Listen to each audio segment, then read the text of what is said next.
Ako po si Technical Sergeant B. Solis. Assign po dito sa 32nd IB, Philippine ID, PA. Nung 2005, nag-strike kami. Nag-strike operation. Dito pa rin banda sa area ng Basilan. Napalaban kami mga alas 5, di 5 ng umaga na yun. Hindi makita na yung tao.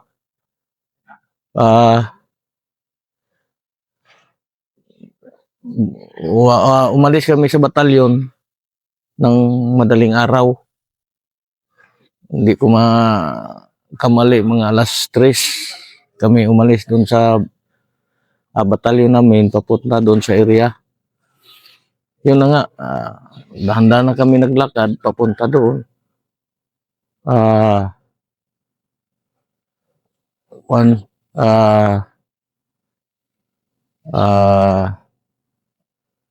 Naglakad kami papunta doon sa area, dahan-dahan, kasi yung nga, positive yung info na nandun sila. Doon na, naglapit kami noon. Doon na, mga alas 5 yata yun, umpisa na yung bakbakan.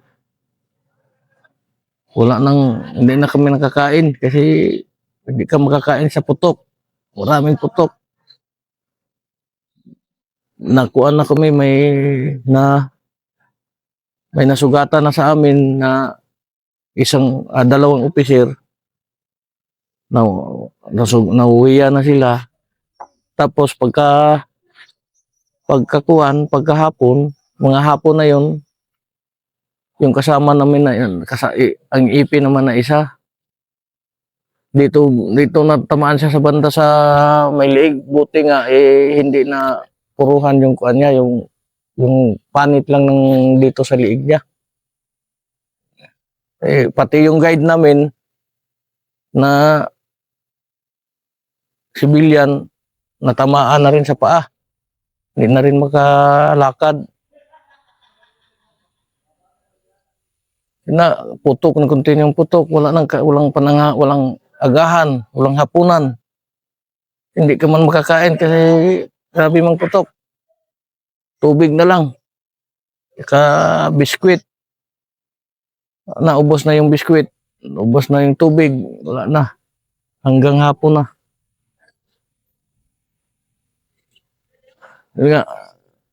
Wala na. Nandun na kami sa lahat sa area ng isang area. Napaikutan na kami doon sa kuan. Sa kalaban. Ikot na sila. Putok dito, putok doon, putok dito.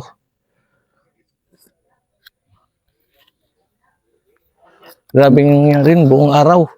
Gaano katindi, Master? Gaano kalakas doon yung Abu Sayyaf nung panahon na yun? Actually, di ba, Magkawa is Albarca siya. So Albarca, talagang yan yung sentro ng Abu Sayyaf. May MNLF dyan, may MILF, may Loles. Lahat sama-sama doon sa Albarca. Gaano kalakas sila nung panahon na yun? 2005? Grabe sir, malakas sir. Kalakasan pa talaga nila noon sir, mga ganyan na taon. Sige, i-compare mo nga kasi di ba nandito tayo ngayon, malapit tayo sa Puno Mo Haji, yung 2000 na pagpakan na magkasama yung Ranger, kayo at iba pang batalyon. Malakas na rin sila. Yun yung second episode mo, di ba? Oh sir. 2000 yun. Itong third episode mo, sinasabi mo, kasi doon, magmula dito noon, medyo naglipat sila doon, di ba, sa Albarca. Doon sila nag-consolidate na. So, ikumpara mo nga gaano katindi noon yung lakas pa rin nila ng mga panahon na yon. Malakas talaga sila sir nung panahon na yun. Tindi talaga sila noon. Kasi kasagsagan yun eh. Marami pa sila. Hindi basta-basta yung kalaban noon. Lalaban talaga sila. Pag maipit na sila, yun na, hindi na sila talaga. Mag-atras man sila, pero hindi basta-basta mag-atras. Hindi basta-basta yung kalaban kasi yun nga, magkuhan sila.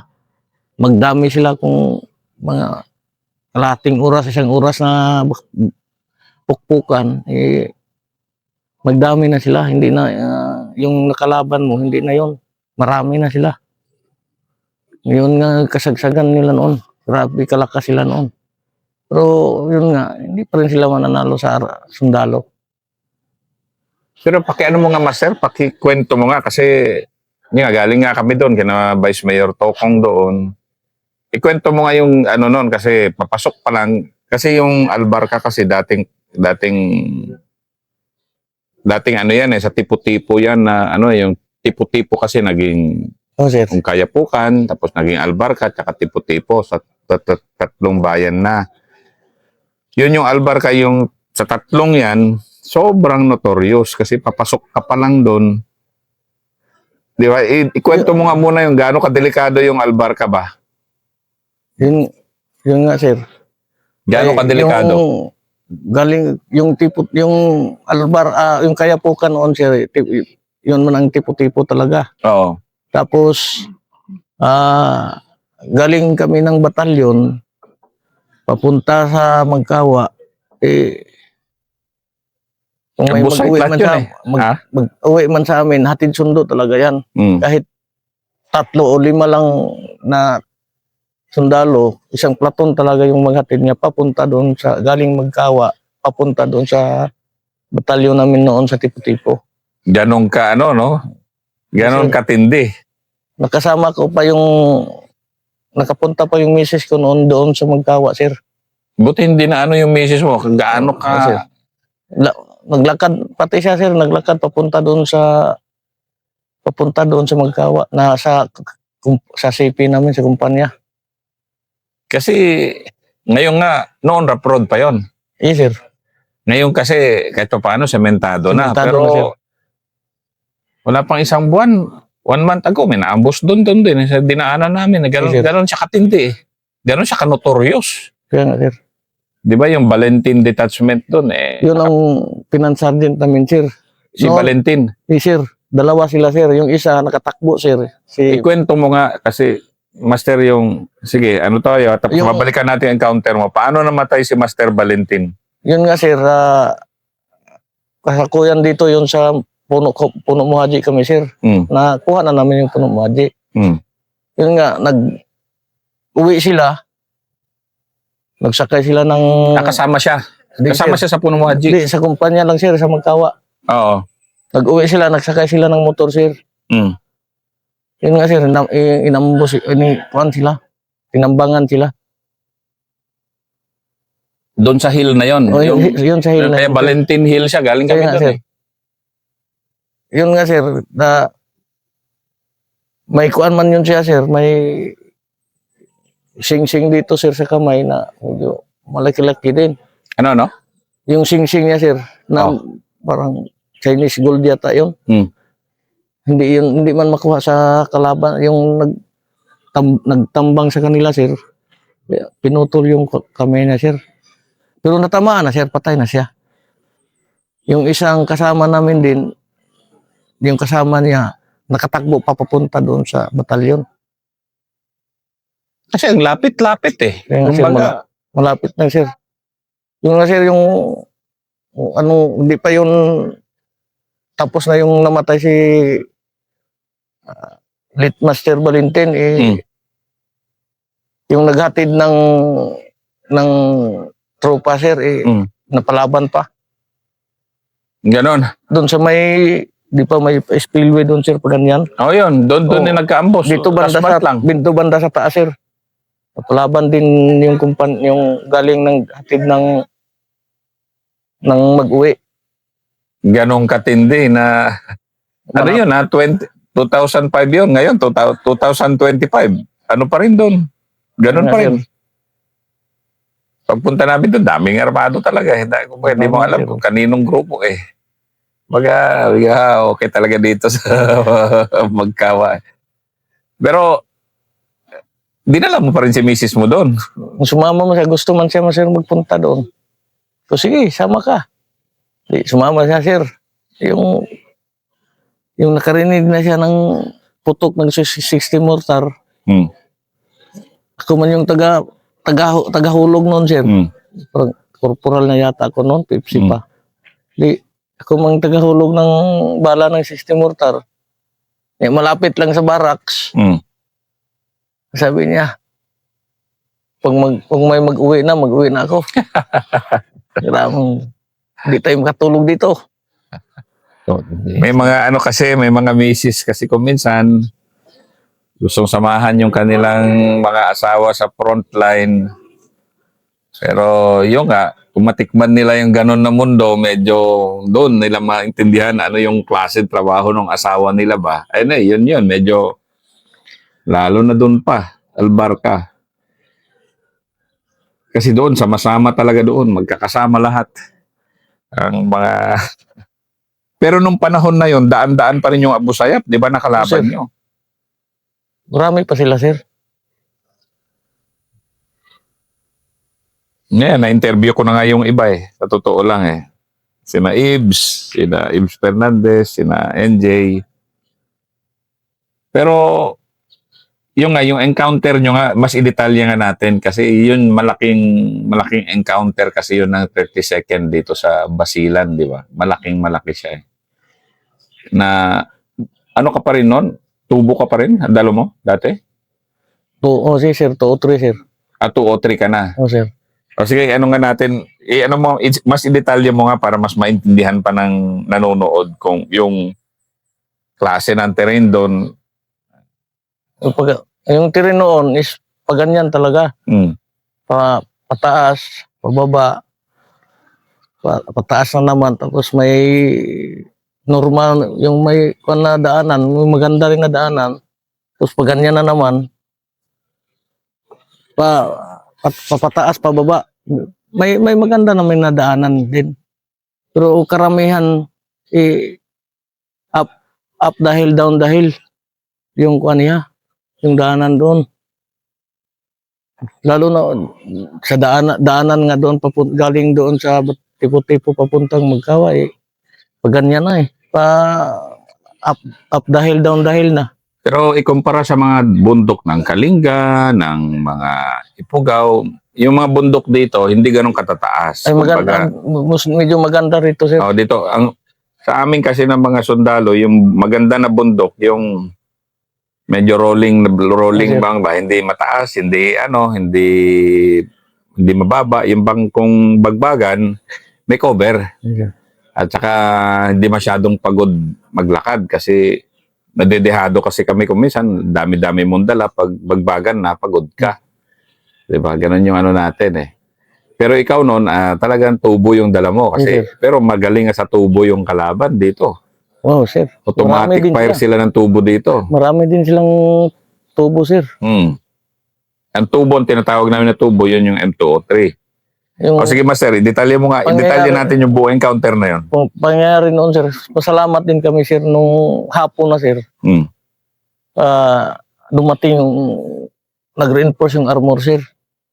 Kung hindi nag-reinforce yung armor, iwan ko lang kung anong mangyari sa amin noon kasi pagod na lahat, walang kain. Kasi, ang dali mong mapagod pag gano'n na bagbagan, di ba? Ang dali mong magutom din. Pero dahil adrenaline, medyo hindi mong masyadong mapansin yung gutom, pero magugutom ka rin talaga eh, di ba? Pero makatapos na yung maramdaman mo yung gutom, sir, pero kung sa kasalukuyan, sir, bakbakan, di. Ilang oras na maghapon? Mga 5, yung makita ng tao, sir, mga 5 kapin yata yun. 5 kapin nagsimula? Mga 5:30, ganyan. Natapos ng alas 4, sir, dumating yung armor. Yun lang, dun yung niya? Dun yung nila, sir. Kaya pagdating ng armor, binakbakan na din sila, sa armor. Yun nga, tapos nagpaputok sila ng automatic, sir. Yun na, sir, mag-exit na sila. Ngayon nga, sir, yung nireko namin yung kinastaran nila, doon maraming dinalahan pa kami ng kuwan. Nagdala pa sila ng bigas, mga Yung tinatawag nila na panggi, ulam, Ano yan? Ano yan? panggi, sir. Yung kamote, sir ba? Ay, kamuting kahoy, sir, na ginawa nilang Parang cake? parang, ano, hindi ko ma-explain yung kanila, sir. Basta yung tanawag-tawag nila, panggi. Pagkain din yun, sir, yung kamuting kahoy. Kasi sa mga kwan, kahit sa lantad, ganyan, yung kamuteng kahoy kasi kung kainin mo, madaling makapabusog eh, 'di ba na Kasi yung matagal ka kamuteng mag-itom kahoy. doon, sir. Yun nga, sir, pag tapos nung dumating yung armor, sir, na-clear na namin, balik kami sa batalyon namin sa Tipo-Tipo. Parang sarap na ihiga doon sa daan. Kasi pagod na. Pero tinitiis pa rin namin na makaabot doon sa batalyon kasi sabi nung katabi ko noon, bagong buhay natin ito. Kasi sa tingin mo lang nadaanan mo na yung Puno Haji, ang bigat ng Puno mo Haji. Gaano ikumpara mo ngayong bigat nung away nyo sa Magkawa? Mas grabe dito, sir, sa Puno mo Haji. Hindi, talaga ultimate si Puno mo Haji. Pero Sir, doon talagang, hindi, iba kasi dito sa, pupuntahan natin mamaya eh. Pero matindi talaga rin. Inikot-ikutan ba kayo? Hindi naman. saan, sir? Doon sa Magkawa? Ikutan talaga kami, sir. Nandun na kami sa gitna. Lahat. Style mo, ikwento mo nga yung laro sir, nila? Mga ganyan yung malaki siya na sir, malaki-laki din siya, sir, pero nandun na sila, paikot na sila. Hindi na mo maintindihan kung saan galing yung putok nila. Oh, ganun talaga yun. Ganun talaga sila eh. Gumalaw eh. Yun nga, sir, salamat din kami sa armor, sir, na dumating sila. Sige nga, kasi dito yung armor, yung kay Colonel Captain Subihana pa noon, kung walang armor, talagang siya doon. Kaya nga, sir, matindi yun. Malaking tulong din yung armor, sir. Gaano ka-importante yung armor sa ganitong mga lugar? Importante talaga, sir. Importante, sir. Sige nga, ikwento mo nga. Yan, ganun, yung encounter nyo na yon. Kung hindi nakapasok yung armor doon. Iwan ko lang, sir. Kung hindi na namin alam kung sus, nag-usap na kami ng kasama ko, sir, na yung katabi ko na sa isang puno na malaki na kung ano man mangyari, sunod ko lang sa akin kung saan tayo magpunta nito kung wala talagang hindi talaga tayo makakuan dito. Hindi tayo alisan nila. Kung baga save for life na tayo nito. Pero magsama pa rin tayong dalawa, hindi tayo maghiwalay. Hindi kasi kung mapansin nyo kasi dito, kung NPA area kasi, minuto lang yan eh. Pero nung kalakasan ng NPA, oras-oras din. Pero dito, pagtagal dito sa ganitong mga lugar, maghintay ka na dahil kung hindi magaling yung mga posisyon nyo, talagang wala talagang... Hindi talaga, sir. Ikwento mo nga, yung gano'n na bagbagan na gano'n. Hindi talaga basta-basta kung mapalaban kasi medyo marami-rami yung kalaban. Hindi talaga basta-basta. Hindi ka atrasan kasi dito sa mga lugar na ganito. Hindi ka atrasan, sir. Kung kuan lang. Kung marami sila. Pero kung konti lang din sila, sir, na walang magtulong sa kanila, mag-atras din. Pero kung may magpinta kasi sa kanila, hindi ka talaga atrasan. Pero hindi rin mag-atras yung sundalo.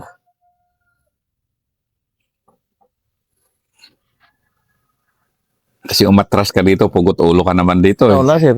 Malaking kuan, sir. Malaking istorya na, sir, kung mag-atras ka. Totoo lang, no? Kahihiyan talaga sa... meron kasing tenyente nagtanong sa akin eh. Sir, pwede bang umatras?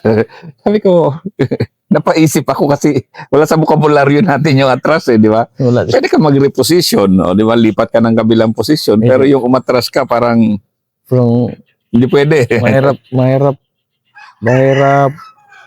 Mahirap isipin na mag-atras ka. Parang kahihiyan yun eh. Kahihiyan, sir, ba? Na, Sa anong unit yun, nag-atras, takbo. Patay. Tayo dyan.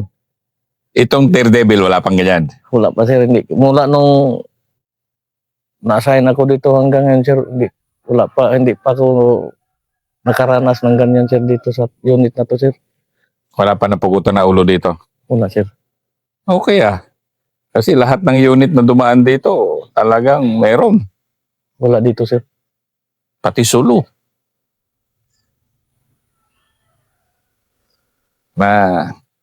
Matibay din panalangin mo, Master, no? Sa mga ganitong mga lugar, no? Wala man tayong ibang kwan sir. Wala tayong ibang malapitan. Yung Sige nga, sa taas lang Master. talaga sir. Ikwento mo nga yung pananalig mo sa Diyos kasi yung ating mga kabayan na nanonood nito, dito sa mga war story nila na-appreciate ba na yung sundalo pala napaka yan, yung pananampalataya, napakataas. And totoo yan. Sige nga, Master, ikwento mo. Yun nga sir, pag tuwing maglakad kami sir, hindi namin makalimutan talaga yung Psalm 91 sir. Bago kami maglakad.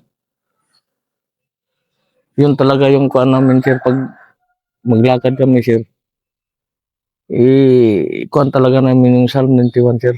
Kasi wala man tayong ibang kuan sir na malapitan na bigyan tayo ng safety. Panalangin lang man talaga sir.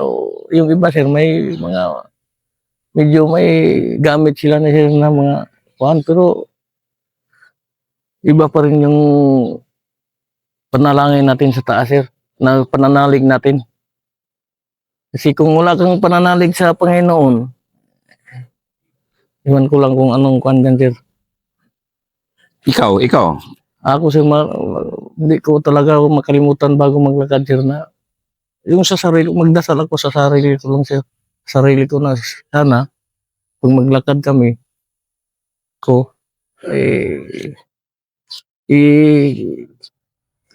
ikuan kami sa kapahamakan na pagbalik namin, kumpleto pa rin kami.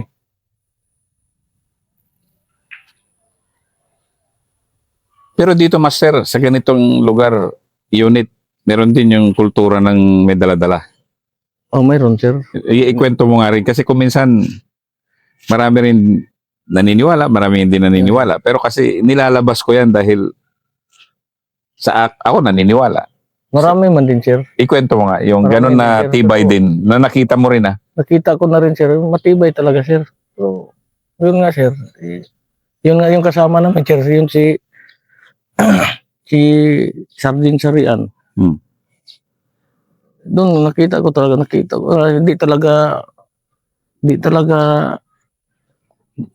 pumasok yung bala. Parang yung sinabi nga kahapon sir na Hindi, ikwento mo nga. Ano, Sige, sir? sample to so, Kwento mo yung background niya, na MNLF siya. Ikwento mo yung encounter niya, kinukwento mo kahapon sa akin. Grabe. Sergeant Sarian, di ba? grabe talaga yun sir. Sige, ikwento mo nga. Fighter talaga yung tao na yun, believe ko doon. Ako, nagiging kuan ko yun sir. Naging persa din ako niya sir noon, doon sa Hulo sir. Naging ano? Persa din ako noon sa Charlie Company sir. First sergeant mo siya. Persa din ako sir. Ay, ikaw ang first sergeant. Yes sir. So, MNLF integrity siya. Yes sir. Na sabi mo nga, malaki nga tiyan Ikwento mo nga yung sino si Master. Medyo kuan yung tiyan niya sir. Medyo malaki din. Pero hindi, malakas din. Malakas din magtakbo. Okay din tong tao na to. Kasi walang problema siya. Tawa lang ng tawa. Pag sa kuan mo, tawa lang. Pag utusan mo, sunod man. Wala mang problema noon. So yung doon sa lakaran sir, pag malaban, doon makita yung kuan niya sir na lalaban talaga. Sige, ikwento mo nga, anong style niya? Magtayo pa. MNLF to, tausog. Magtayo pa sir. Maraming tao. Si Master, warrior na, pero ikwento niya si Master Seria, parang bilib na bilib sa, niya. Lahat ng tropa noon sir, believe doon sa kanya kasi lalaban talaga. Tatayo pa. Magtayo pa. Kasi di ba maraming integri rito? Di ba nung maraming MNLF integri rito, isabay nyo sila sa Sabay sila sa lakad sir. sa lakad. Ano yung style nila paglakad na? Pa rin sir. Tayuan din sila di ba? Basta kung tuwing maglaban sir, hindi mo matakot. Grabe, kahit nagputukan, takbo pa rin, takbo dito, takbo doon. Grabe ng mga tao na to. Talagang yun yung life, yan yung buhay talaga nila. Mga tausog, MNLF talaga eh. Grabe itong mga tao na to. Pero yung nga si Master Seria, nakita mo siyang tamaan, di ba? Ikwento mo nga yung ganun. Pero hindi siya makatayo noon sir, nung natamaan siya. Saan siya tinamaan? Yung sinabi na dito sa gilid sir. Ano, ikwento mo nga yun. Tapos? Pero, hindi na siya doon siya makatayo. Kung hindi yun, kung walang yung nasir, walang Amerikano yung hindi kinuan yung dugo na nagkuhan sa kuhan niya. 2 o 3 tumama sa kanya? Oh sir. Kung hindi yun kinuha ng Amerikano, baka madisgrasya doon siya sir kasi nagkuhan na yung patay na dugo eh. Hindi pumasok sa loob niya. Hindi pumasok sir. Tumama sa kanya 2 o 3. Pero hindi pumasok. Hindi siya nakuhan sir. So nung tamaan siya, anong itsura niya? Bulagta siya, siyempre. Bulagta talaga siya sir. Tapos? Pero okay naman, buhay man. Pero hindi na siya makakuan sir kaya parang nakuan siya sa impact sir. May impact. Impact ng bala sir ba? So doon ka naniwala may dala-dala tong... Oo sir. hindi ka naman pwede tamaan ng 2 o 3 tapos hindi ka warat-warat ng ano eh. Wala pa. Putol yung katawan mo sir. So doon ka talaga, Sir. ako naman naniniwala. Kaya nga, buuin mo yung anting-anting batalyon sa Philippine Army, nako. Hindi, tsaka totoo yan. Nakita ko rin talaga. Ibang tapang talaga. Ako dyan sir, mga ganyan. Mataas na yung pananampalataya, may dala-dala pa, wag-wag talaga. Yun ang 3rd episode ni Master Solis. Meron pa siya. Ito yung kasama niya si Mon Flores. Si Major General na ngayon, Mon Flores. Dati nilang Batcom. Na-feature ko na si Mon. So ito sa Sulu nila. Ito yung last episode niya.